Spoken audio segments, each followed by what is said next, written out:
before we talk about the weekend, news coming through today about the transfer window and possible changes. League One and League Two asking for it to go back to the end of August Yes. deadline. Something you're for, or would you prefer it to keep it as it was this season? I'd just like clarity either way, to be honest with you.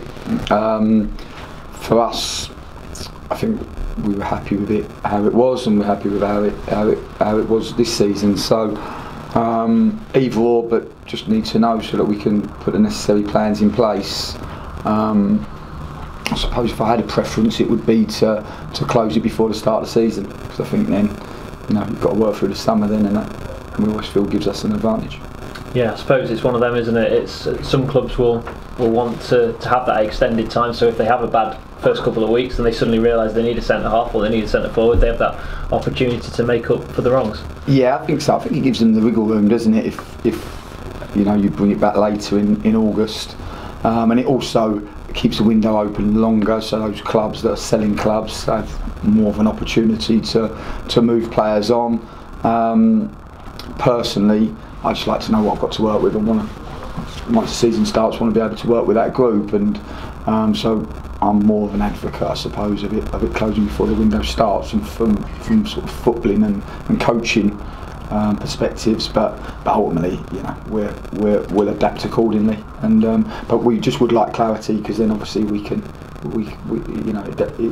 if we don't have that, it does affect our planning. In terms of contracts for the end of this season as well, a few players out of contract, Josh Vickers, Jason Shackle. Are you talking to them, or are you waiting until the end of the season, or waiting until hopefully promotion is achieved? No, we're in talks with a number of players. I think we've got 5 or 6 that are out of contract, and talks are ongoing. But for me, you see, I don't like to do it one at a time, because they're all as important as each other, and I don't want any of them to feel that someone's more important than anyone else. You've got to start somewhere. So once we've got them all in place, then we'll announce it. But for me, it's that's something that's very important, that they all get treated fairly and all get treated the same. Crawley heavy defeat last weekend. Is it the best time or worst time to play? Well, I watched the game last week. I went to Crewe, and for 35 minutes they were definitely the better team and probably should have been 2-0 up. Football's a crazy game, and certainly they had a crazy 12-minute period where I think into half time they conceded 4, and then just after half time they conceded a 5th, and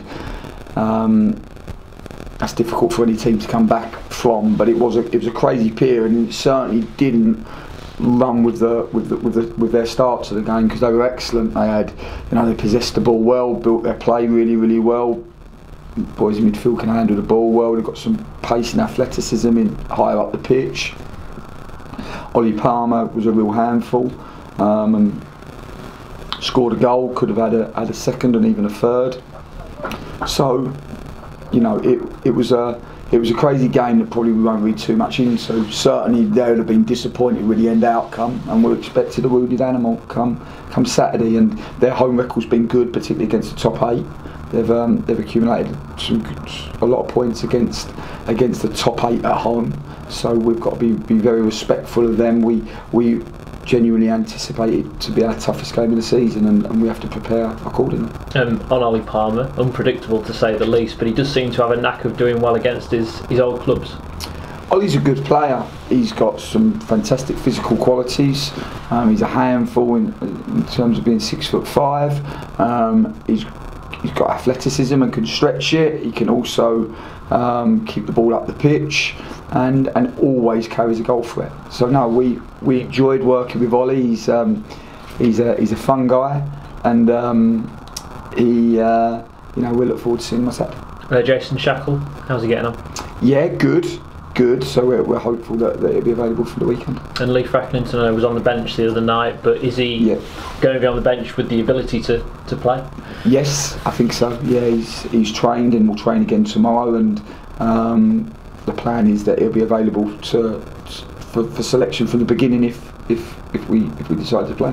We just had a chat with Neil Eardley, who's talked about the changes in training, about how you have to manage your load at this stage of the season. How much has that gone into the planning of what you've been doing in training over the past couple of weeks, especially with some of those experienced pros, the likes of Neil Eardley and Matt Reed and Michael Bosworth? Yeah, it's all part of the long-term plan for us, that the boys that are over 30 have slightly different pathways to the younger players, and those that play over 35 games, once they've hit that 35 game mark, we know the trends and the patterns, and normally there's a higher risk of injury after 35 games in a season. So training in it, we adapt training, and they still train, but just with high intensity, but just not with the same amount of volume. And that's just the small sort of adaptations that we make to ensure that we keep the players fit but also fresh. And I think it's that fitness and freshness, isn't it? And ultimately, though, the boys that played 35 games by this stage of the season, you're probably not going to get any fitter, so you've just got to make sure that you keep them fresh. And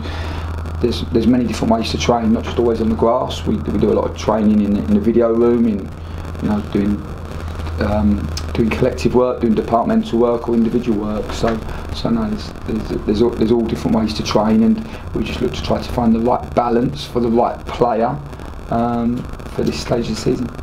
We're getting to the stage now with players coming back from injury where some players aren't even making the bench. Some of the lone players, we've had Lee Angle in recent weeks not make the bench. Obviously Jordan Roberts didn't on Monday, James Brown we've not seen on the bench for a while. How do you manage those players who probably thought they were coming in on loan to play football?